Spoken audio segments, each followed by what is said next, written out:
नमस्कार किसान भाइयों, मैं नीलेश सुलखे आप सभी का स्वागत करता हूं। आज हम उपस्थित है बाल भाव देवरस सरस्वती शिशु मंदिर उच्चतर माध्यमिक विद्यालय कारंजा में। आज कृषि विज्ञान केंद्र बड़गांव बालाघाट द्वारा मशरूम उत्पादन पर प्रशिक्षण आयोजित किया गया है।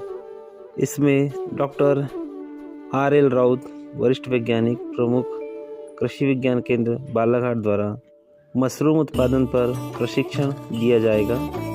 आज हम देखेंगे कि एक आसान तरीके से मशरूम उत्पादन या मशरूम की खेती कृषक किस प्रकार से कर सकते हैं एवं मशरूम उत्पादन से संबंधित समस्त जानकारी प्राप्त करेंगे। कृषक कृषि के साथ साथ कैसे मशरूम उत्पादन कर अतिरिक्त आय प्राप्त कर सकता है या अपनी आय का साधन बना सकता है। तो चलिए देर न करते हुए प्रशिक्षण सत्र में सम्मिलित होते हैं। जब हम मशरूम की बात करते हैं तो ये कंप्लीट प्रोटीन है। जैसे हम दूध बोलते हैं, दूध को क्या बोलते हैं? एक संपूर्ण आहार। अंडा संपूर्ण आहार मतलब आप एक अंडा को 2 अंडा खा लेते हैं तो आपकी जो प्रोटीन के संबंधित आवश्यकताएं हैं वो पूरी हो जाती है। कार्बोहाइड्रेट भी है, उसमें प्रोटीन भी है, मिनरल्स भी है और विटामिन भी है, तो आपकी आवश्यकताएं पूरी हो जाती है। पर हमारी समस्या क्या है? हमारा भारत का बहुत सारी आबादी ऐसी बहुसंख्यक आबादी है वो वेजिटेरियन है, वो नॉनवेज नहीं खाती है। तो उसके लिए ये बहुत बढ़िया स्रोत है प्रोटीन का, जिसमें कंप्लीट प्रोटीन होती है। वह कंप्लीट प्रोटीन और इनकम्प्लीट प्रोटीन क्या होता है? आप लोगों ने जैसे बहुत सारे लोगों को जानकारी नहीं है। जैसे हम एक तरह की दाल खाते हैं, जैसे हम तुअर की दाल खा रहे हैं, तुअर की दाल ही अगर आप खा रहे हो तो आपके सारे प्रोटीन में क्या होता है? अमीनो एसिड्स होते हैं। तो सारे अमीनो एसिड एक दाल में नहीं होते, किसी में कोई अमीनो एसिड कम होता है, किसी में कोई अमीनो एसिड कम होता है। तो ये भी एक अलग तरह की चीज है। ऐसे ही ऑयल सीड में होता है, उसमें फैटी एसिड होता है, तो किसी में कोई फैटी एसिड कम होता है, किसी में कोई फैटी एसिड ज्यादा होता है, उसमें सैचुरेटेड और अनसैचुरेटेड का एक कॉम्बिनेशन होता है। तो ऐसे ही दालों में होता है। तो हम जब एक ही तरह की चीजें खाते हैं तो उससे भी हमारे शरीर में कुपोषण होता है, वो कहलाता है प्रोटीन माल न्यूट्रिशन। तो जब हमारे पास उसके मतलब दालें कम है, उनके संसाधन कम है, तो ये वैकल्पिक रूप में एक बहुत बढ़िया साधन हो सकता है मशरूम। और मशरूम इसमें सबसे बड़ा फायदा ये है कि हमको बहुत ज्यादा तकनीकी की जरूरत नहीं है। हम एक दिन का प्रशिक्षण देते हैं और उसी में सारी चीजें हम बता देते हैं। और एक दिन में आप मेरे ख्याल से अब थोड़ा सा एक प्रोसेस इसमें एक दिन पहले करनी होती है, उसको मैं थोड़ा सा आप लोगों को समझा दूंगा। नहीं तो प्रशिक्षण के लिए सामान्यतः इसको 2 दिन लगते हैं, मतलब वैसे तो 5 दिन, 15 दिन, 20 दिन, महीने भर के प्रशिक्षण इसके अलग अलग जगह आयोजित किए जाते हैं। पर हम यहाँ आपको एक दिन में आपको सारी चीजें बताएंगे। ये मशरूम जो हम बता रहे हैं ये है ऑयस्टर मशरूम की जानकारी हम दें। इसमें जो चीजें लगती हैं उनके बारे में आप समझ लीजिए। ये है उसका बीज। बच्चों आप लोग थोड़ा ध्यान से, इसको क्या बोलते हैं? बीज को क्या बोलते हैं? मशरूम के बीज को स्पॉन, ठीक है ना? मशरूम स्पॉन, ठीक है। ये पहली इसकी आवश्यकता।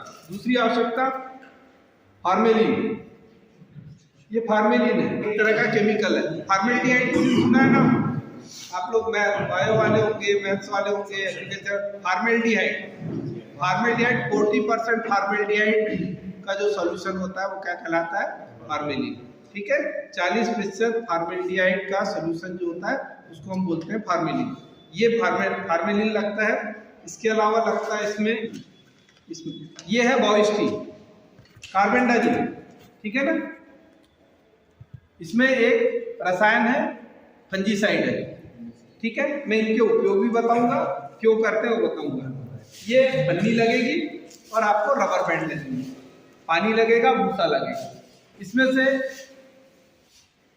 ये आपको बाहर से लेना पड़ेगा, ये आपको बाहर से लेना पड़ेगा और ये बायोस्टीन बाहर से लेना पड़ेगा। बाकी सब आपके पास है। हम इसमें जो सामान्यतः प्रक्रिया करते हैं, 100 लीटर पानी में 150 ml, कोई लिख रहा हो तो लिख ले, 100 लीटर पानी में 150 ml फार्मेलिन डालते हैं। कितने में? 100 लीटर पानी में 150 ml फार्मेलिन डालते हैं और 7 से 10 ग्राम बाविस्टिन, कार्बेंडाजिम। ठीक है, अब इसका उद्देश्य क्या है? ये जो पानी हम ले रहे हैं, इस पानी में हम भूसे को गीला करते हैं। अब जब भूसा हम गीला करते हैं तो इस भूसे के साथ कई तरह के सूक्ष्म जीव होते हैं, है ना। भूसा हम लाएंगे तो कहीं से भी लेके आ रहे हैं, तो इसके साथ कुछ कीड़े भी होंगे, कुछ बीमारी मतलब बैक्टीरिया भी होंगे, फंगस भी होंगे। तो उनको जब तक नहीं मारेंगे तो तब तक इसका कोई मतलब नहीं। ये क्या है? ये क्या है? स्पॉन। स्पॉन। ये हम अगर पीरी बोले तो पीरी क्या चीज है? फंगस। पीरी एक तरह की फंगस है, इसको आप समझिए। पीरी क्या है? एक तरह की फंगस है, और ये ईडेबल फंगस मतलब खाने योग्य फंगस है। ठीक है ना। अब हम इसमें ऑलरेडी ढेर सारी फंगस है, ढेर सारे बैक्टीरिया हैं, अगर वो सब निकल जाएंगे तो ये निकलेगी क्या? अच्छी चीज को बुरी चीज जल्दी दबाती है, ठीक है ना। तो ये अगर हम इसको पहले बुरी चीजों को खत्म नहीं करेंगे तो ये इसको उगने नहीं देगी, उसको खत्म कर देगी। तो हमको सबसे पहले काम क्या करना होता है? इसको जो भूसा है हमारा, इस भूसे को हमको स्टरलाइज करना है, इसको निर्जमीकृत करना है कि इसमें किसी तरह के कीटाणु और रोग नहीं रहे। जब भी हम काम शुरू करते हैं मशरूम का, तो या तो हम हाथ में दास्ताने पहन लें, और दास्ताने को भी फिर फार्मेलिन से स्टरलाइज कर लें। तो इसके लिए हम इसमें फार्मेलिन पूरा हाथ में लेके और फार्मेलिन से पूरा अच्छे से नाखून के अंदर बाहर सब तरफ से हम इसको पूरा स्टरलाइज करते हैं, ताकि जब भी हम इसमें काम करें तो हमारा किसी भी तरह का इन्फेक्शन हमारे हाथ के कारण इसमें नहीं जाए। ठीक है, पहला काम ये करते हैं। अब यहाँ पे 100 लीटर का, क्योंकि ये अपने पास पात्र अभी अपन नहीं कर रहे, क्योंकि प्रायोगिक तौर से अपने को देखना है, तो हम 10 लीटर का हमने ले लिया। 100 लीटर में हमने कितना लिया था? 150 ml। तो हम लगभग 15 ml इसमें क्या डाल देते हैं? फार्मेलिन। ठीक है, तो ये लगभग हम 15 ml इसमें फार्मेलिन डाल दिए अपन। ठीक, अब इसमें हमको क्या? Bavistin, carbendazim. बाविस्टिन क्यों? बहुत सारे फंजीसाइड है, पर हम सिर्फ बाविस्टिन क्यों लेते हैं? क्योंकि इसके भी कुछ ट्रेसेस बच जाते हैं। जब हम भूसा निकालते हैं, पूरा वो करते हैं, तो इसके भी कुछ अंश इसमें बच जाते हैं। तो ये जो अंश है, ये इसको नुकसान कम पहुंचाते हैं। किसको? क्योंकि ये भी फंजीसाइड है, ये फंगस है। फंजीसाइड मतलब साइड मतलब मारने वाला, ये फंगस को मारने वाला है। जब इसको हम पानी में डालेंगे, इसके साथ जाएगा तो इसको भी मार सकता है, पर इसको ये कम नुकसान पहुंचाता है। इसके कारण हम यहाँ पे सिर्फ बाविस्टिन का उपयोग करते हैं, दूसरे फंजीसाइड का उपयोग नहीं करते। ठीक है, अब ये हमने कितना बोला था? 7 से 10 ग्राम। तो ये मोटा मोटा हम मान लें कि 10 ग्राम हम ले रहे थे, तो हम 100 लीटर की जगह 10 लीटर ले रहे हैं, तो यहाँ लगभग 1 ग्राम हम इसमें हम क्या डालेंगे? बाविस्टिन। तो ये थोड़ा सा हमको नाप के डालना है, क्योंकि अभी हमारे पास यहाँ पर सुविधाएं नहीं है, तो हम इसको थोड़ा सा अंदाज से ले लेते हैं। ठीक है, तो 1 ग्राम हमने इसमें क्या डाल दिया? बाविस्टिन। और इसको हम अच्छे से घोल देते हैं। घोलने के लिए लकड़ी का इस्तेमाल करना चाहिए, डुबो देना है, क्योंकि ये भूसा जब आप उसमें डालोगे तो वो ऊपर उफलता है, तो आपको अच्छे से उसको दबा देना है ताकि आपका भूसा अच्छे से गीला हो जाए। इसको हम 24 घंटे के लिए रखते हैं। क्योंकि आज हमारे पास समय नहीं है, तो मैं सिर्फ आपको प्रक्रिया बताऊंगा कैसे हम करते हैं। ठीक है ना, तो आपको चीजें समझ में आ जाए कि हम काम कैसे हमको करना है।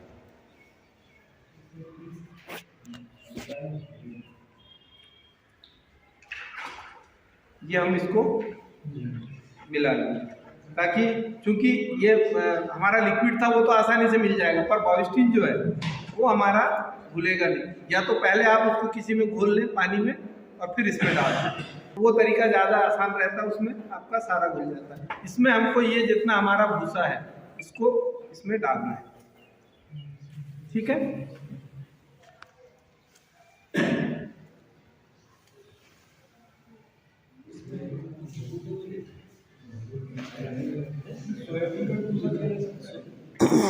अभी देखिए, हाँ ये आपने एक चीज बोली, सोयाबीन का भूसा भी लिया जा सकता है। एक्चुअली में 2 चीजों पे काम हुआ है, जो ज्यादातर काम हुआ है वो हुआ है धान का धान के लिए, पर उसकी मशरूम की जो प्रजाति है वो अलग होती है। पैडीस्ट्रा मशरूम होता है, उसकी स्पीसीज अलग है। ये ऑयस्टर मशरूम की जो है ये गेहूं में ही सबसे ज़्यादा अच्छे से परफॉर्म करती है, ठीक है ना। तो हमको, और गेहूं का भूसा सबसे ज़्यादा मात्रा में उपलब्ध होता है। बारिश में जो भी चीज़ें फसल होती है उनका जो भूसा होता है वो आपको अच्छे से नहीं मिलता है, और इसमें जो न्यूट्रिशन लेवल होता है वो दूसरे भूसे की तुलना में आपका अच्छा होता है, क्योंकि हम देखिए वो प्राकृतिक रूप से जो निकलता है 90% 90 नहीं 95% मशरूम की जो स्पीसीज है वो जहरीली है। उसमें एक रिंग बनती है, अगर वो रिंग है तो आप मान के चलिए कि वो जहरीली है। तो हमको यही जो गांव में जो बेचने आते हैं ना, वो लोग बड़े समझदार होते हैं, उनको मालूम है कि कौन सी जहरीली है और कौन सी मतलब खाने योग्य है, ठीक है। तो ये हमारा जो ये अपन ने इसको पूरा भर लिया। अब इसमें ये अब 24 घंटे इसको रखेंगे। 24 घंटे बाद इसमें पूरा पानी अंदर चला जाएगा, और जितना भी इसमें जर्म्स होंगे, क्योंकि 24 घंटे के संपर्क तो सारे जो फंगस और बैक्टीरिया है वो सारे इसमें मर जाएंगे। इसको हम क्या करेंगे, जब 24 घंटे बाद इसको थोड़ी तिरछी जगह स्लैंटी उसमें रख लेंगे और इसको पूरे भूसे को डाल देंगे। कोई पॉलीथीन ले सकते हैं, टीप रख सकते हैं, उसके ऊपर इस भूसे को डाल देंगे, तो जितना पानी होगा पानी पूरा निखर जाएगा, ठीक है। घंटे बाद उसको उठा के देखिए, भूसे को आप हाथ में ऐसा देखिए, जब डाली को भूसे को ऐसा हाथ में पकड़ के देखिए और फिर अपने हाथों को देखिए। हाथों में अगर पानी नहीं लग रहा है, नमी है, उस कंडीशन में हमको भूसे में स्पॉनिंग करनी है। जब इसमें हम स्पॉन डालते हैं उसको बोलते हैं स्पॉनिंग, ठीक है। तो हमको क्या करना है, पहले ये हमने घोल बना लिया, घोल में हमने भूसा डाल दिया, भूसे को हम तिरछी जगह पे रख देंगे और इसका पानी पूरा निथार देंगे 24 घंटे बाद। और उसमें से जब एक बार हम उसको दबा के देंगे, हमारे हाथ में पानी नहीं लगा, नमी उतनी पर्याप्त नमी उसमें है, तो उस कंडीशन में हम भूसे को लेंगे। अब इसमें हमको स्पॉनिंग करनी है। स्पॉनिंग करने के लिए ये जो पन्नी है, ये 12 बाई 18 की पन्नी हम सामान्यतः लेते हैं। ये जो साइज है पन्नी का, ये 12 centimetre by 12 inch by 18 inch की पन्नी, ये एक अच्छा साइज माना जाता है। इसको हम इसके लिए उपयोग करते हैं। इस पन्नी हम ये स्पॉनिंग को करते हैं। अब इसमें जब पन्नी हम लेते हैं तो इसकी जो ये कॉर्नर्स होते हैं, ये कॉर्नर्स बाद में हमें थोड़ी सी तकलीफ देते हैं, तो हम इनको क्या करते हैं, थोड़ा अंदर की तरफ वो कर देते हैं, ये कॉर्नर्स को अंदर कर देते हैं। क्यों? क्योंकि इससे जो हमारा साइड से, तो इसको हम साइड से दबा देते हैं, थोड़ा सा गोल आ जाता है। अब इसमें जो अब ये जो हमारा स्पॉन है, इसको खोल लेंगे। एक चीज हमेशा याद रखना है कि जब भी आप काम करते हो, हाथ आपके स्टेरिलाइज होना बहुत ही है। आप कितना भी मतलब अच्छी जगह से स्पॉन लेके आ जाए, अगर आपने हाथ अच्छे से स्टेरिलाइज नहीं किए, आपका कंटेमिनेटेड हो जाएगा और आपको कुछ नहीं मिलेगा, पूरा काला पड़ जाएगा। जो भी आपका वो आएगा मशरूम में, शुरू में आपको सफेद सफेद दिखेगा, 15-20 दिन बाद आपका पूरा काला हो जाएगा और उसमें से आपको कुछ नहीं मिलेगा। तो ये जो है, पहले इसको थोड़ा सा बारीक कर लेंगे जितना भी। अब क्योंकि मेरे हाथ में वो बॉयस्टिनर वो लगा है, तो ये भी मर जाएगा, है ना, ठीक है ना। जब हम उस कंडीशन में करते हैं तो ये सब में पहले हमारा हाथ मतलब ये पूरा साफ हो जाता है, पानी नहीं रहता, तो इसमें बॉयस्टिन पूरा निकल जाता है, जो आपका फॉर्मेलिन है वो भी निकल जाता है, तो इसमें मरने की इसकी संभावना कम हो जाती है, ठीक है। इसमें सबसे थोड़ा सा लेवल पे ये नीचे वाला है, इसमें हम ये स्पॉन, ठीक है, सबसे नीचे थोड़ा थोड़ा डाल के जो है हमारा, ठीक है, जिसमें से ऐसे को हम लेयर बना, ठीक है। ये आपकी लगभग 1.5 इंच की लेयर बना, इसको थोड़ा अच्छे से दबा देंगे।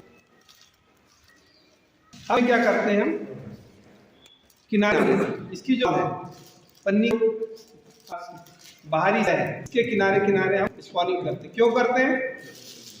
क्योंकि वो भी इससे वो निकलेगी पीरी, वो कहाँ से निकलेगी? बाहर से। डालेंगे तो हमारा स्पॉन कोई काम नहीं करेगा, वो दबा रहेगा वैसे। तो हम इसको बाहर से हम इसकी करते हैं। ठीक है, ये ऐसे हम इसको भरते जाए। ठीक है,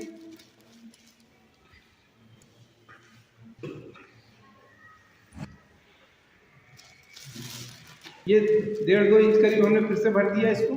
फिर हम इसमें एक लेयर डालेंगे। दबाना अच्छे से, जितना दबाएंगे उतना। ठीक है, इसमें फिर साइड ऐसा डाल देंगे। बार में ये इससे 50 ग्राम रहा। एक पन्नी में हम 80 ग्राम करीब 80 से 100 ग्राम हमारा स्पॉन्ज चला गया। ठीक है, 12 से 1 किलो स्पॉन में 12 से 13 हमारी भरी जाती है। ये सभी हम प्रैक्टिस मतलब एक प्रायोगिक तौर समझने के लिए कर रहे हैं। ये तरीका सही नहीं है। करना कैसे हमको? नहीं तो बोले साहब ने तो ऐसे ही बताया है ना। सर ने ये बताया था कि 24 घंटे बाद पानी पूरा निथार देना है। पूरा पानी निथर जाए उसके बाद फिर हमको ये प्रक्रिया करनी है। ठीक है, अब ये इसको अच्छे से दबा दिए। आपका जो भूसा है वो सूखना भी नहीं चाहिए। सूखना भी नहीं चाहिए, उसमें नमी होना चाहिए। नमी रहना चाहिए, नमी रहे उसको जो भी चीज करना उसको छायादार जगह में रखें, धूप में नहीं तो गर्म हो जाएगा। फिर वो जब आप उसको पन्नी में डालेंगे तो वो इसको मार देगा। छायादार जगह में रखें। ये तो कई बार क्या होता है, हमने धूप में रख दिए पानी निथरने के लिए, तो वो भूसा गर्म हो जाता है। जब हम पन्नी में डालते हैं तो इसमें जब स्पॉनिंग करेंगे तो टेम्परेचर बढ़ जाएगा, तो वो आपका इसकी जो वो है उसको खत्म करेंगे। अब इसमें थोड़ा सा ऊपर भी डाल देते हैं। लास्ट लेयर है हमारी, तो इसमें क्या करेंगे, हम किनारे से तो डालेंगे, इसमें ऊपर से भी डाल देंगे। ठीक है, इसको हमने हल्का हल्का ऊपर से थोड़ा, अब इसमें ज्यादा वो नहीं डालेंगे। जब लास्ट में वो करते हैं ना तो इसमें ज्यादा नहीं डालेंगे। इसको 2/3 भरना चाहिए। ये आज हमने थोड़ा सा कम भरा है। ठीक है ना, ये और भरा जाएगा। ठीक, ये इतना हाथ तक आ सकता है। ठीक, इसको अच्छे से दबा दीजिए।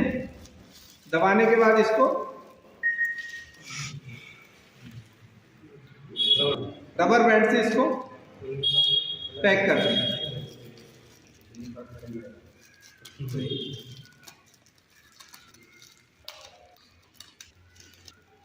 कोई लकड़ी की सहायता से, लकड़ी को जिससे छेद कर रहे, इसमें छेद होते हैं, ये तो वो बारीक को देख लीजिए।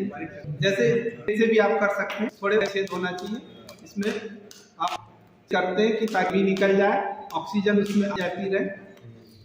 ठीक है ना, इसमें पानी ना रुके, ऐसा इसमें छेद कर देते हैं। ये आपका बैग बन गया। ठीक है, ये बैग आपके तैयार हो।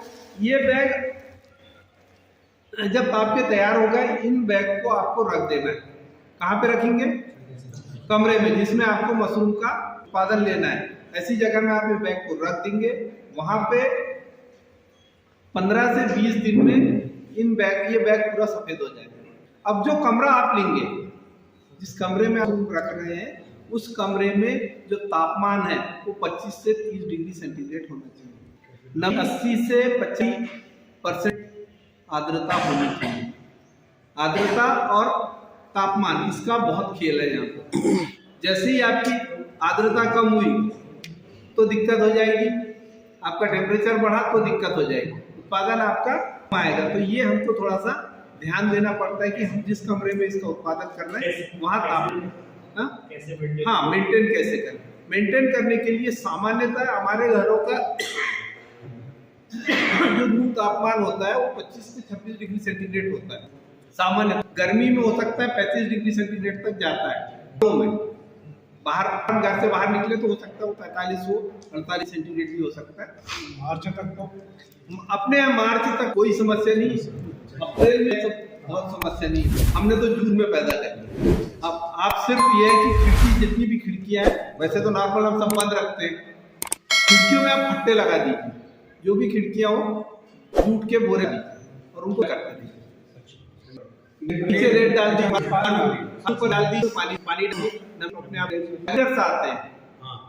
जब आर्द्रता आते हैं उन कमरे में तो आप आर्द्रता नाप सकते हैं। तो भी तरीका आर्द्रता नाप सकते हैं, टेम्परेचर नापने को उसमें एक के साथ दोनों चीजें आती है, एग्रोमीटर के साथ ही थर्मोमीटर भी आता है। तो उसको आप रूम टेम्परेचर और रूम की नमी आप दोनों, उससे आपका बहुत महंगे नहीं 400-500 रुपये में आ जाता है, ठीक है। तो उससे आप इसको वो कर सकते हैं। नमी उस कमरे में अंधेरा रहे, वो ध्यान रखें, बहुत लाइट वाला कमरा नहीं हो रहेगा, अंधेरा रहेगा वो बहुत अच्छी है।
कई बार भी निकल जो हमने 6 उससे भी आते हैं। दूसरा तरीका है कि हम इसको देते हैं, तो इसको जब 12 दिन बाद ये फिर निकल जाए, 15 दिन 18 दिन आपको ह्यूमिडिटी के हिसाब से लगेगा, तो इसको जाएगा। तो इसमें क्या कीजिए, जो सीका बनाते हैं ना, वैसे आप सीका बना दीजिए। तो इनको एक के नीचे एक लटका, आप 5-6 लाइन से एक बांध के इनको लटका सकते हैं, क्योंकि बॉल बच जाएगा। इसको आप फेंक भी देंगे तो इसको आप बढ़िया चारों तरफ से रस्सी बांध को एक के नीचे एक लटका, तो इसके चारों तरफ से वो निकले मशरूम के ऊपर। और उनको आप जब बड़े हो जाए, अच्छा साइज आ जाए, सफेद रहे, अच्छा दिख रहा है, उस समय आप मुझे चाकू से काट के मार्केटिंग कर देंगे।